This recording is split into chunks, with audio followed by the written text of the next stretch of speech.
प्रज्ञा को रील्स बनाने का बड़ा ही क्रेज है और वो दिन भर रील्स बनाती रहती है, खाते पीते, घूमते फिरते, घर में, कॉलेज में। रील्स बनाने के कारण प्रज्ञा पूरे कॉलेज में हाईलाइटेड है। जहां उसके रील्स सभी को पसंद आते हैं, वहीं मनीषा चिंता में डूबी रहती है। एक रोज जब खाते हुए प्रज्ञा रील्स बना रही होती है, तब मनीषा कहती है, 1 मिनट भी चैन नहीं है इस लड़की को। ये नहीं कि खाना तो आराम से खा ले, लेकिन नहीं, अरे थोड़ी देर रील्स नहीं बनाओगी तो आसमान नहीं टूट पड़ेगा। अरे मम्मी, इसी को तो कहते हैं डिटर्मिनेशन। तुम नहीं समझोगी ये सब। ए भगवान, इस लड़की को सद्बुद्धि दे। जब देखो तब टेढ़ा बाका मुंह बनाती रहती है। मनीषा की बात का प्रज्ञा पर जरा भी असर नहीं होता और वो खाते खाते रील्स बनाती रहती है। दिन बीतने लगते हैं और देखते देखते प्रज्ञा का कॉलेज भी खत्म हो जाता है। आए दिन कोई ना कोई मनीषा को प्रज्ञा की शादी करवाने का सुझाव दे जाता है। सब ठीक ही कहते हैं, प्रज्ञा की शादी कर देनी चाहिए। अपने घर के काम काज में व्यस्त हो जाएगी तो खुद ही ये रील्स और नाच गाना बंद हो जाएगा। मनीषा और प्रेम प्रज्ञा के लिए एक अच्छा लड़का ढूंढने लगते हैं और तभी विक्की का रिश्ता प्रज्ञा के लिए आता है, जिसने प्रज्ञा को उसकी रील्स देखकर पसंद कर लिया था। अगले दिन विक्की अपने माता पिता के साथ प्रज्ञा के घर पहुंच जाता है और प्रज्ञा साड़ी पहने हाथों में चाय की ट्रे लिए उनके सामने आती है। जब विकी को पसंद है तो हमें भी बहू पसंद है। बहन जी, आप बारात की तैयारी कीजिए। एक बार लड़का लड़की अकेले में बात कर ले तो अच्छा रहेगा। हाँ हाँ, क्यों नहीं। मनीषा विक्की को प्रज्ञा के कमरे में भेजती है, जहां प्रज्ञा पहले से ही रील्स बना रही होती है। तभी विक्की कहता है, आ गए आपके साजन जी। हमारे साथ ये रील्स कंप्लीट करती तो और भी अच्छा रहता। अच्छा जी, अब आ ही गए हैं तो बना ही लेती हूँ आपके साथ। दोनों मिलकर रील्स बनाते हैं जब वी मीट और तुरंत पोस्ट भी कर देते हैं। फिर विक्की कहता है, जब आप साड़ी में चाय लेकर आई तब मुझे लगा कि कहीं मैं गलत घर में तो नहीं आ गया। अब सही है। दोनों की शादी पक्की हो जाती है और शादी के दिन भी प्रज्ञा रील्स बनाने से चूकती नहीं।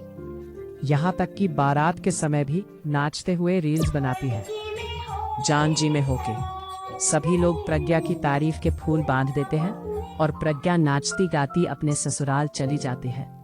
सब कुछ अच्छा चल रहा होता है। प्रज्ञा यहाँ भी दिन भर हर चीज की रील्स बनाती रहती है। लेकिन कुछ दिनों के बाद जब सुनीता कहती है, बहू, ये रील्स के साथ साथ कुछ काम भी कर लिया करो। वैसे तुझे और क्या क्या बनाना आता है? मम्मी जी, वैसे तो सब कहते हैं कि मैं सब कुछ अच्छा बनाती हूँ, लेकिन मुझे लगता है कि मैं मैगी अच्छा बना लेती हूँ। हाँ, कॉफी भी अच्छा बना लेती हूँ और मुंह तो सबसे अच्छा बना लेती हूँ। हैं? अच्छा अच्छा। सुनीता अपना माथा पकड़ लेती है और कहती है, बहू, कुछ खाना बनाना भी सीख लेती। मम्मी जी, मैं लंबी प्लानिंग कर रही हूँ। जल्दी ही मैं इतनी फेमस हो जाऊंगी कि मुझे पैसे मिलने लगेंगे। हम दोनों सास बहू राज करेंगे, राज। नौकर काम करेंगे और लोगों की तो लाइन लगेगी हमसे मिलने के लिए।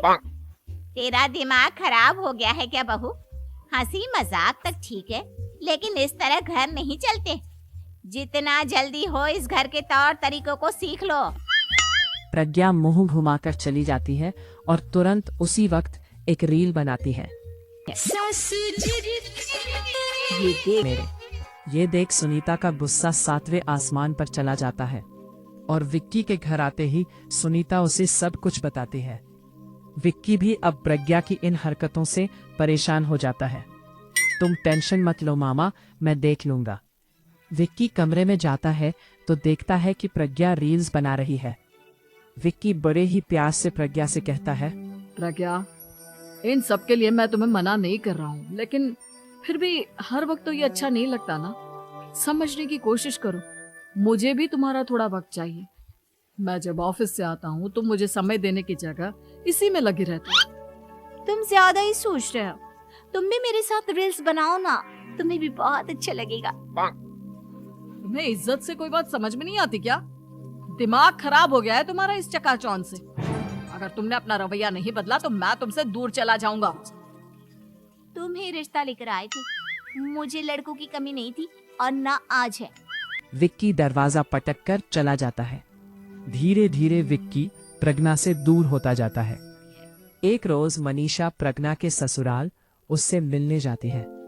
तब सुनीता उससे कहती है, बहन जी, अब आई हैं तो कुछ दिन यहाँ रहकर जाइएगा, आप ही का घर है। हाँ मम्मी, बहुत दिन हो गए तुम्हारे साथ एक भी रील नहीं बनाई मैंने। प्रज्ञा तुरंत अपने फोन में रील्स ऑन कर लेती है। ये सब मुझसे नहीं होता। तेरा ये भूत अभी तक नहीं उतरा क्या? बहन जी, आप कुछ कहती नहीं क्या इसे? जब आप ही कुछ नहीं कर पाई तो मैं कर ही क्या सकती हूँ। सास तो वैसे ही बदनाम है। शाम को घर की लाइट चली जाती है और मनीषा प्रज्ञा से कहती है, मेरे घुटनों में बहुत दर्द हो रहा है, तू लाइट का कुछ इंतजाम करना बेटा। अच्छा, कैंडल जला देती हूँ मम्मा। प्रज्ञा गाते हुए कैंडल जलाती है और खिड़की के पर्दे के पास रख देती है। मनीषा, जिसे बहुत दर्द हो रहा है, वो सो जाती है और प्रज्ञा हमेशा की तरह अपने रील्स में लग जाती है। उधर कैंडल की वजह से पर्दा आग पकड़ लेता है और मनीषा के कमरे में आग लग जाती है। बचाओ, कोई है, बचाओ। सभी भागते हैं और विक्की कमरे की आग बुझाने में लग जाता है, लेकिन तब तक मनीषा आधी जल चुकी थी। मनीषा की हालत देख प्रज्ञा रोने लगती है। विक्की मनीषा को तुरंत हॉस्पिटल ले जाता है और उसे एडमिट कराता है। विक्की प्रज्ञा से कहता है, देख लिया ना, तुम्हारे इस नाच गाने की वजह से आज तुम्हारी माँ की जान जाते जाते रह गई। अब पता नहीं तुम और क्या चाहती हो। उधर डॉक्टर कहते हैं, इनकी हालत बहुत नाजुक है, आधे से ज्यादा जल चुकी है। प्रज्ञा रोती हुई मंदिर में जाती है और भगवान के आगे जाकर कहती है, भगवान, मेरी माँ को ठीक कर दो। मैं कसम खाती हूँ हाथ से ये रील्स बनाना छोड़ दूंगी, बस मुझे मेरी माँ वापस मिल जाए। 2 दिन बीत जाते हैं और मनीषा खतरे से बाहर आ जाती है। पेशेंट अब ठीक है, आप लोग उनसे मिल सकते हो। सब कोई मनीषा से मिलता है और प्रज्ञा सबके सामने अपना फोन तोड़ देती है। मुझे माफ कर दो मम्मा, मैंने तुम लोगों की बातों को नजरअंदाज किया। बेटा, कोई भी चीज जरूरत से ज्यादा खराब है। मैंने तुम्हें रील्स बनाने से कभी मना नहीं किया, लेकिन हर वक्त एक ही चीज तो सही नहीं है। मैं समझ गई हूँ मम्मा, आई एम सॉरी। प्रज्ञा उस दिन से रील्स बनाना छोड़ देती है और पूरी तरह से अपने घर में लग जाती है।